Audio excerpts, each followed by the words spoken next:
Mais ces 70 années témoignent aussi d'un parcours des combattants. Oui, camarade Modeste. Ce parcours est fait de preuves et que tu as surmonté. Des privations, des combats menés, mais avec courage, parce que vous avez atteint 70 ans. Et au-delà, vous avez eu le temps de transmettre des valeurs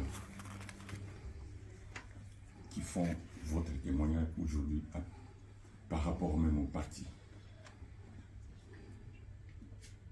Alors, notre souhait à nous tous est que le même Dieu vous garde et vous comble davantage de santé, de force, de longévité et sagesse, afin que vous puissiez continuer à guider notre combat avec clairvoyance et courage. Amen, amen.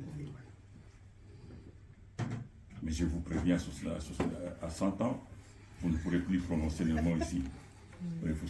Ça va s'arrêter à ne plus continuer le combat. C'est pas vrai? Qu'est-ce que vous le dites? Je voulais dire ceci. À 100 ans, il y en a qui, au lieu d'appeler Joseph, il appelle Fofer. Ça fera la joie des petits-enfants. Ma mère est décédée à 111 ans. Et la veille, 2 jours avant, elle communiquait très bien. Elle prenait sa bière mythique. Wow! Elle recevait tous ceux qui rentraient des pâturages là, chaque matin. Alors, vous pouvez continuer. Oui, heureusement qu'il me demandait de continuer parce que je risque de ne pas m'arrêter. Il y a beaucoup de choses à dire sur lui. Avant de terminer mon intervention, permettez, professeur et chers camarades, que je puisse nous rappeler à nous tous ici quelques pans de votre vie personnelle. Vous ne vous appartenez pas. Vous êtes un homme d'État. Vous appartenez à la nation. Donc, il y a une limite de vie privée. Et il y a une partie de votre vie que nous aimerions découvrir.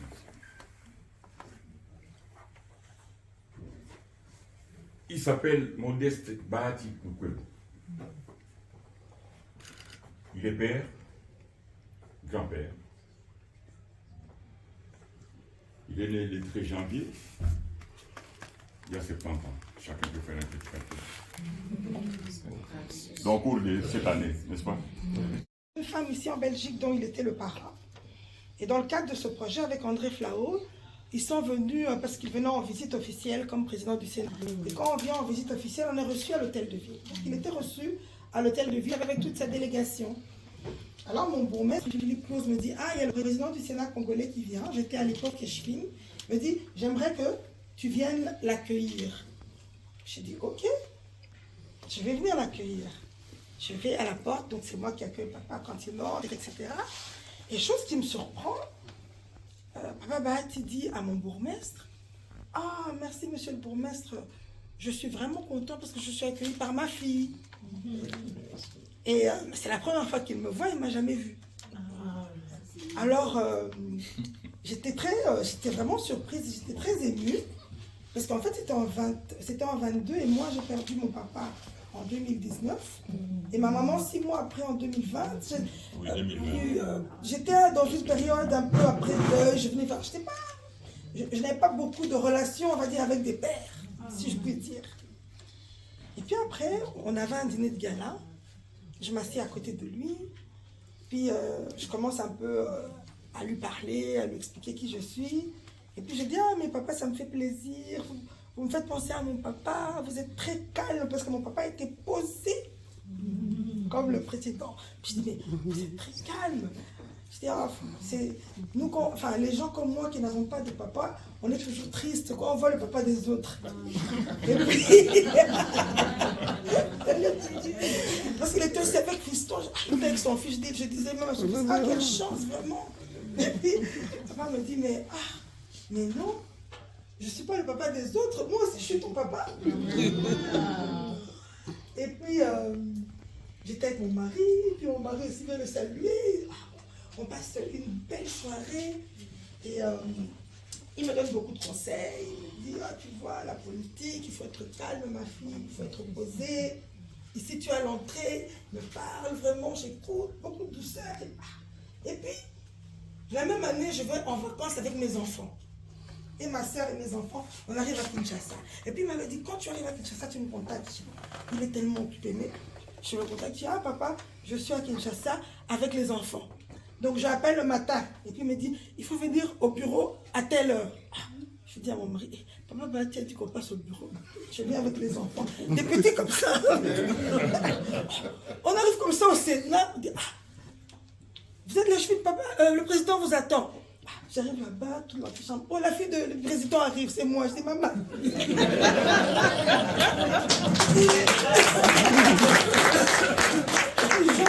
puis je vois, d'abord, le président commence à prendre des photos avec chacun des enfants. Oui.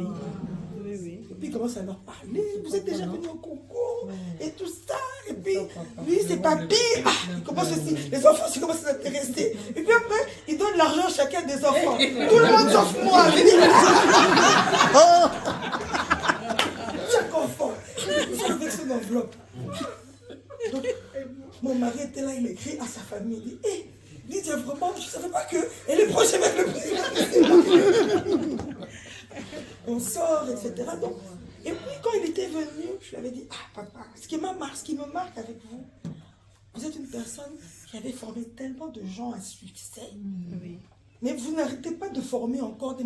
Vous accouchez chaque fois de nouveaux mandataires. Vous savez, c'est pas évident d'être au pouvoir depuis tant d'années et de partager avec les autres. Mais dans le AFDC, il n'y a que des stars. Et ça m'a aidé dans ma manière d'être avec mes collaborateurs, avec mes équipes. En tant qu'homme politique, on ne doit pas travailler juste pour nous-mêmes.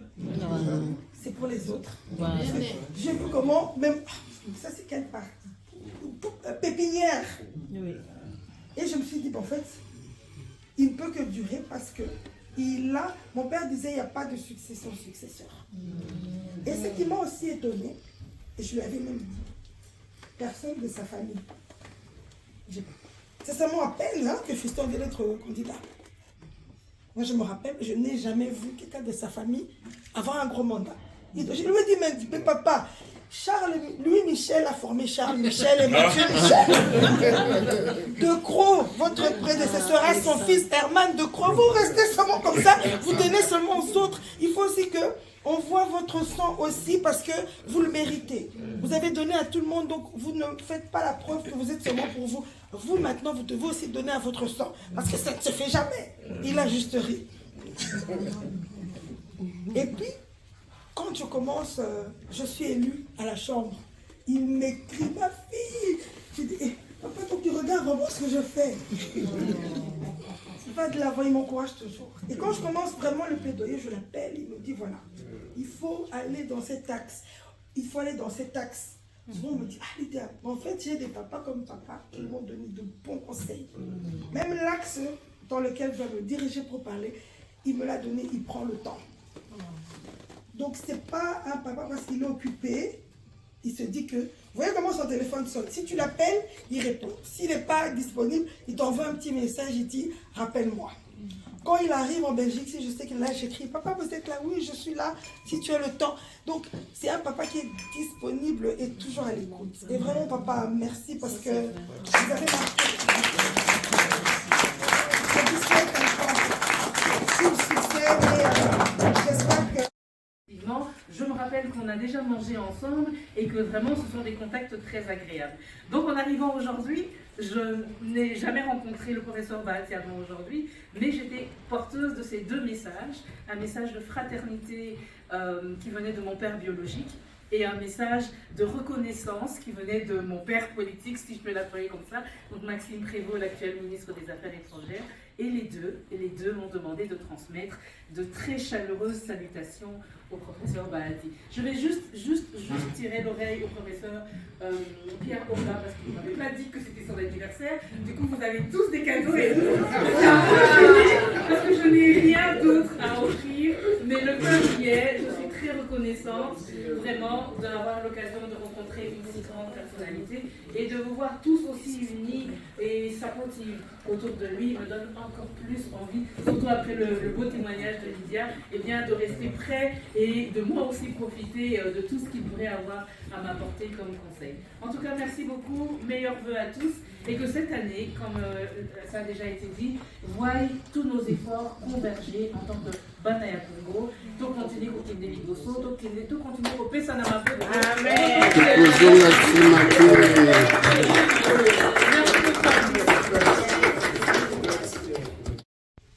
C'est vraiment une personne, je ne sais pas, non, l'AFDC, c'est un parti vraiment qui a énormément de succès. Parce qu'à la tête de ce parti, nous avions un homme qui est tellement positif.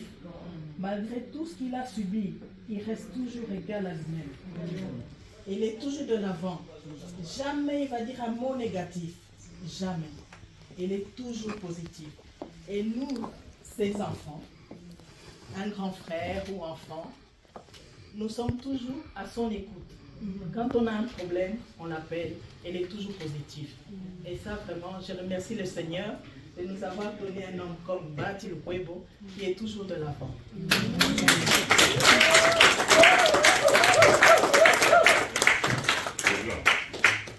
Je peux appeler quelqu'un qui a un témoignage contraire. Est-ce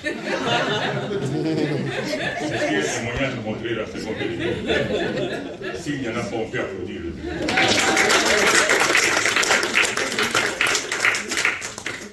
Alors, les deux représentations,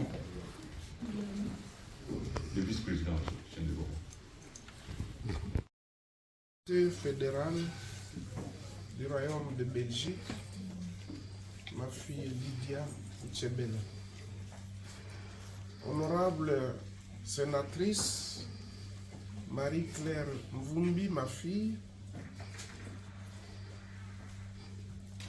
Monsieur et Mesdames les camarades de l'AFDC Belgique, à vos titres, rangs, fonctions respectifs, chers invités, je prends la parole pour vous remercier du fond de mon cœur pour cette surprise agréable, parce que quand j'ai demandé à vous saluer, je ne pensais pas qu'on allait faire allusion à mon anniversaire. Parce que bon, moi, dans ma prévision, j'avais dit mes 70 ans, je les fêterai à Bukavu, ma ville natale. Mais comme l'homme propose, Dieu dispose, il se fait qu'il y a de nouveaux maîtres qui occupent notre espace là-bas.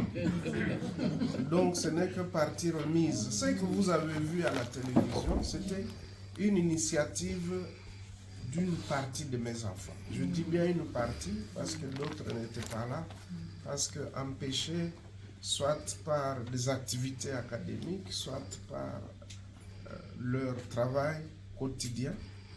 Et donc, quand on s'est retrouvé à Dubaï, c'était à l'initiative de certains de mes enfants qui ont dit, bon, ça fait quand même 70 ans, vous êtes comme un apatride parce que vous ne pouvez pas aller en vacances là où vous avez été élu. Alors venez nous rejoindre ici à Dubaï, et on s'est retrouvé avec un petit noyau. Et donc, je considère que je n'ai pas encore célébré les 70 ans, parce que ce n'est pas une mince affaire. 7 et 0, ça fait 70 ans. Ce n'est pas donné à tout le monde. Et donc, j'attends, et j'espère que c'est pour bientôt. J'y crois fermement que la paix va revenir, pour que je vous invite à venir au bord du lac Kivu.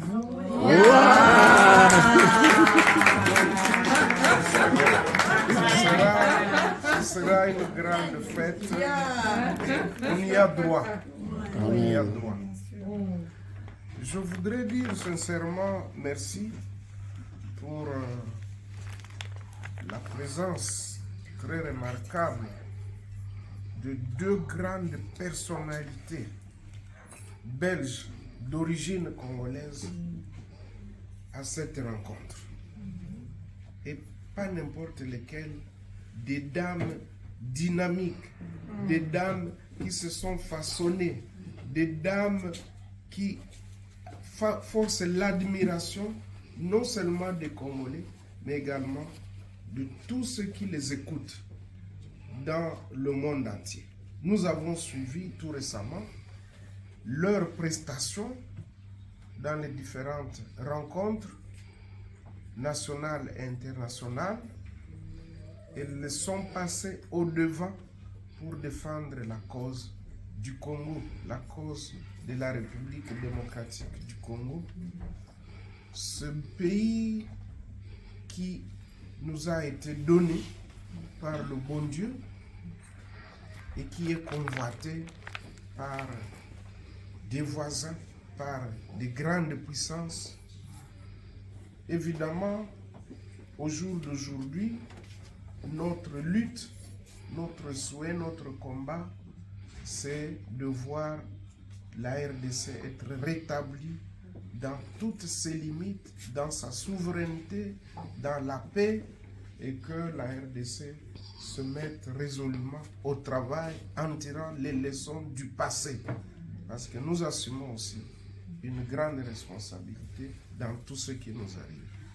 Et donc nous devons tirer toutes les leçons pour que cette fois-ci, nous puissions être vigilants et que nous sachions à tout instant que personne ne nous fera cadeau. Les gens convoitent les ressources qui sont chez nous et il nous revient de les protéger.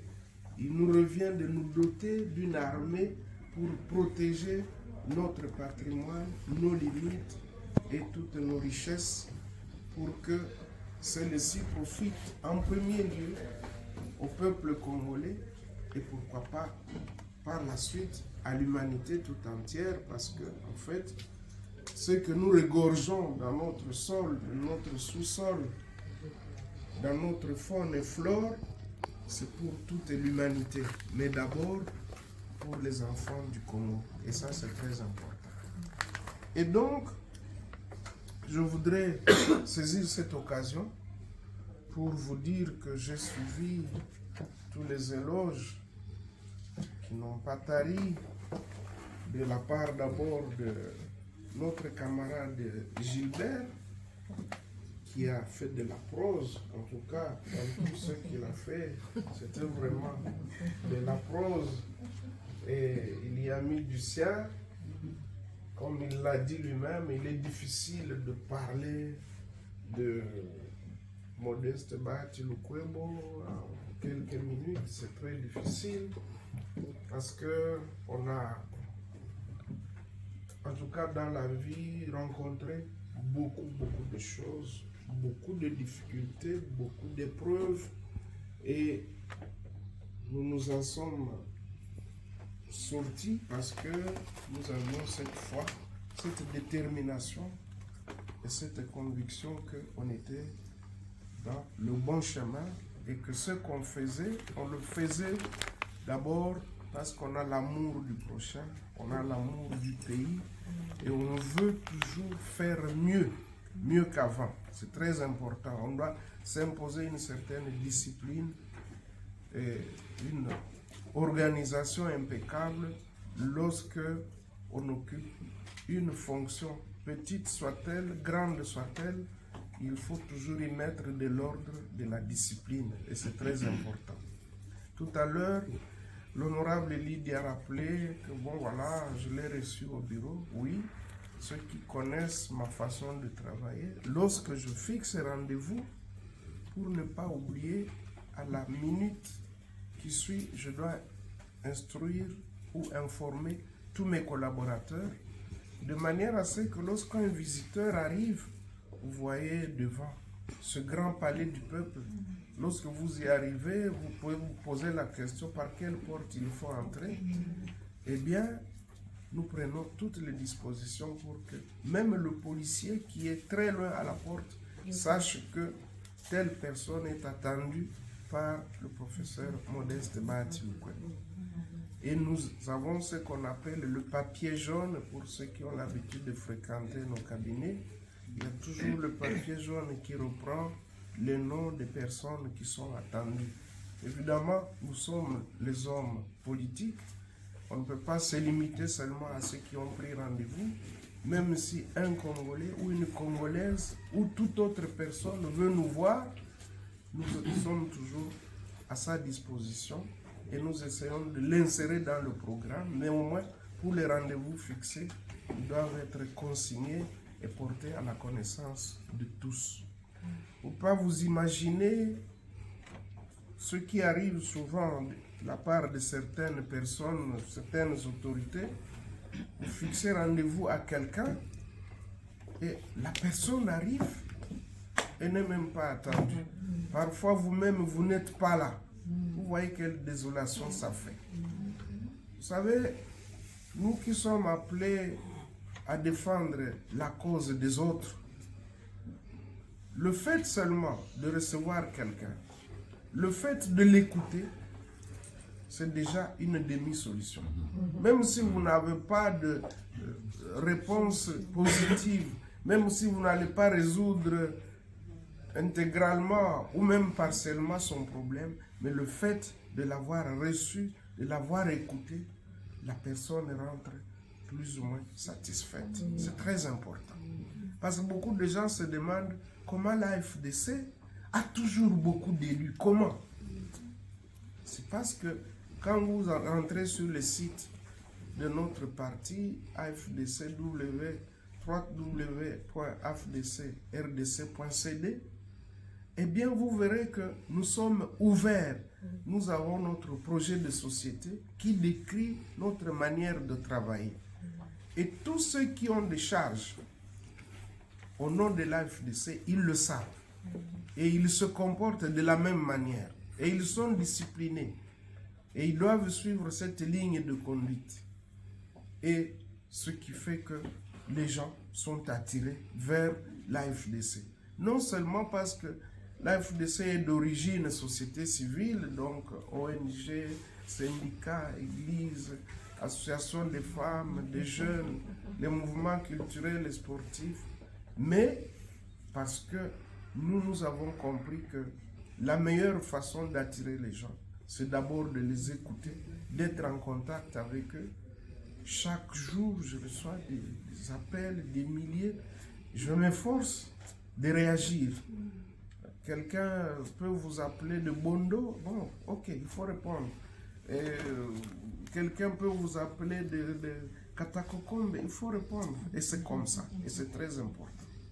Et au jour d'aujourd'hui, c'est vrai, dans un page comme celui-là, dans un microcosme politique congolais où on compte près de 1000 partis politiques, ce qui est déjà scandaleux, 1000 partis politiques, mais qu'un parti arrive à se hisser en première ou en deuxième position, ce n'est pas donné à tout le monde. Déjà dans la législature passée, nous étions les premiers.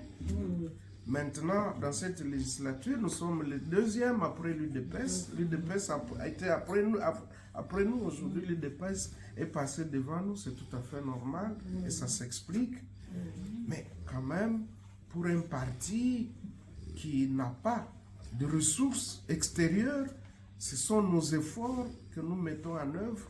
Arriver à avoir 40 députés nationaux dans une assemblée nationale. Et vous savez vous-même ce que ça veut dire, se faire élire en République démocratique du Congo. C'est pas donné à tout le monde. Avoir comme ça 13 sénateurs, 13 sénateurs, mais un sénateur pour se faire élire au Congo, vous savez ce que ça veut dire? Bon, vous avez 78 députés provinciaux dans toutes les provinces. On a 94 conseillers communaux. Donc, c'est une grande machine. Mais tout cela, c'est parce qu'on travaille. C'est le fruit de plusieurs efforts, mais aussi de notre conduite. Parce que tout ce que nous faisons est suivi. On est jugé. L'opinion nous regarde, l'opinion nous juge. Et ça, c'est très important. Au jour d'aujourd'hui, la FDC, qui est la deuxième force politique du pays, avec son idéologie, la social-démocratie, nous pensons que nous avons encore un grand combat à mener, c'est celui de changer la mentalité, le comportement du Congolais. Ça, c'est vraiment notre premier objectif, le changement de comportement. Parce que si on ne change pas, nous aurons toujours des ennuis, les gens vont toujours nous enquiquiner et on nous fera toujours la guerre. Si nous changeons de comportement, cela veut dire que nous irons vers la bonne gouvernance. Nous devons bien gérer les ressources que Dieu a mises à notre disposition. Nous devons bien gérer nos semblables. C'est très important. À tout moment, nous devons nous sentir interpellés. Et lorsque j'avais reçu l'invitation de Madame Esther Michel, qui est présidente du CREDASUR, et qui avait demandé à ce que nous puissions parrainer son organisation avec mon ami André Flao, le ministre d'État. J'ai eu l'occasion de voir que beaucoup de Congolaises ont des talents, en tout cas des talents. Et moi, lorsque je vois mes deux hirondelles ici, je dis, nous devons encourager les autres à emboîter leur pas. C'est très important. C'est vrai que notre devoir, c'est de vous guider. Je voudrais rassurer Gilbert que dans notre famille, les gens vivent très longtemps. Hein. Donc, 70 ans, je considère que c'est encore... Je suis encore tout petit. Ah oui. J'ai au moins encore presque une cinquantaine devant moi. Wow. Donc, j'ai encore beaucoup à faire. Et je dois le faire correctement. J'aimerais vraiment que là, lorsque nous allons transformer la RDC, je sois encore vivant. Nous la transformer ensemble. Nous devons ça doit être une grande puissance au cœur de l'Afrique. Mais qu'est-ce qu'on n'a pas? Est-ce que vous savez combien les gens nous envient? Les gens se disent, mais ces gens-là, comment ils ont été créés? Mais ils ont tout chez eux. Mais ils viennent commander ici, ils viennent au Fonds monétaire, ils viennent je ne sais où. Mais alors qu'ils ont tout chez eux. Nous devons donc changer cela. Et c'est pourquoi j'étais révolté. Lorsque j'avais constaté que le chef de l'État, qui est le symbole de la nation, son Excellence Félix Antoine Tshisekedi Tshilombo, il prenait des décisions et ces décisions n'étaient pas exécutées. Il nommait des mandataires, ils ne prenaient pas fonction parce qu'une ministre quelque part qui était au portefeuille dit non, je ne le notifie pas. Dans une grande cérémonie, le chef des institutions, le président du Sénat, il boude la rencontre avec le chef de l'État. Dans une cérémonie, la présidente de l'Assemblée de l'époque boude la cérémonie. Moi, j'étais révolté. Je dis non. Mais quelle image nous donnons à la face du monde? Et c'est pour cette raison que j'avais dit les choses doivent changer. Je m'étais impliqué et on a changé les choses. Mais ça ne doit pas s'arrêter là. Nous n'avons pas changé pour le plaisir de changer. Nous avons changé pour que ce pays-là, le droit y règne. La paix y règne. La bonne gouvernance y règne. que le peuple puisse respirer et profiter des ressources qui sont mises à notre disposition. C'est le combat que nous poursuivons. Je voudrais saisir également cette occasion pour dire que la Belgique a une histoire commune avec la République démocratique du Congo. Et nous sommes tous heureux et contents de voir qu'au jour d'aujourd'hui, la Belgique a pris en main le dossier du Congo. C'est vrai que la Belgique avait toujours le dossier du Congo en main, mais ne s'exprimait pas comme c'est le cas aujourd'hui. Vous avez suivi les différentes sorties des personnalités belges. Le ministre des Affaires étrangères, Maxime Prévost, les députés, nos sénateurs, enfin, je m'excuse, les sénateurs belges et les députés belges d'origine congolaise. Je suis emporté en disant nos députés, nos sénateurs, qui sont les députés et sénateurs belges, mais qui défendent la cause de la République démocratique du Congo. Je dois vite corriger. Et donc, je voudrais vous dire que nous devons saisir cette occasion-là pour que nous aussi, nous soyons à la hauteur et que nous soyons méritants de ces efforts qui sont fournis par les autres pour notre cause. Et c'est très important.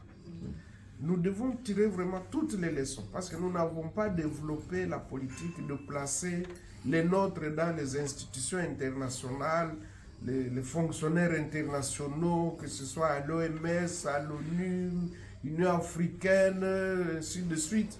Nous n'avons pas développé cette politique-là. Or, le lobbying se fait déjà d'abord à partir de ces structures-là. Quand ça monte, la décision est prise, elle est toujours préparée à la base. Nous devons développer cette politique-là. Nous devons faire le lobbying, le marketing, bien vendre notre pays.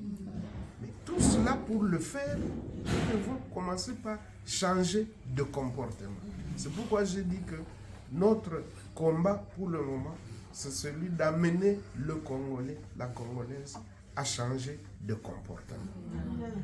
Moi, je ne veux pas monopoliser la parole. Je ne veux pas, parce que nous, les parlementaires, tels que nous sommes là, nous adorons la parole. Donc, si on ne nous arrête pas, on ne sait pas s'arrêter soi-même. Et donc, j'avais beaucoup de choses à dire, mais je voudrais vous dire, mes chers camarades, merci beaucoup, merci infiniment. Merci pour tous les cadeaux, et ceux du cœur, et ceux qui sont physiques, merci infiniment. Comme je l'ai dit, je n'ai pas encore célébré mon anniversaire. Ça viendra. Nous attendons que la paix durable revienne et vous serez tous invités. Amen. Vous serez tous invités. En tout cas, vous allez découvrir ces belles villes de l'Est, tant convoitées. Tous ceux qui n'ont jamais été là-bas, vous allez vous demander, est-ce que ici c'est toujours la République démocratique du Congo? Nous autres là, été victimes de toutes les barbaries là-bas. Nous avons perdu beaucoup de proches, beaucoup de membres de famille dans la guerre. Les biens, quand les gens m'en parlent, je dis, je minimise les histoires des biens là. Si la paix est là, nous allons travailler et produire d'autres biens. Qu'ils prennent tout ce qu'ils veulent, qu'ils occupent nos maisons, nos hôtels comme ils veulent. Mais ça ne m'affecte pas moi. Moi, ce qui m'intéresse, c'est que la paix revienne et que je sois en bonne santé. On va travailler encore davantage comme on a eu à le faire dans le passé. J'étais encore étudiant, effectivement, quand je commençais déjà à avoir même mes propres biens. J'étais encore étudiant, même encore élève. J'ai commencé déjà à avoir mes biens à ce moment-là. Et donc les biens, quand on est intelligent, on peut toujours les produire, on peut toujours les avoir. Voilà pourquoi je voudrais vous inviter, en tout cas, à partager un petit repas de famille ensemble tout à l'heure. Donc le modérateur va sûrement vous y inviter.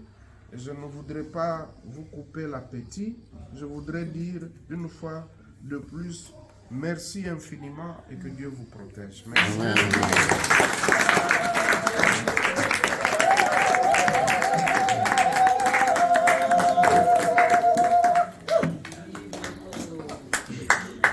On peut encore applaudir.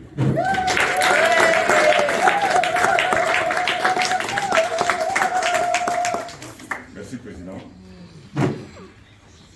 Je voudrais aussi vous présenter quand même une personne qui nous a marqué.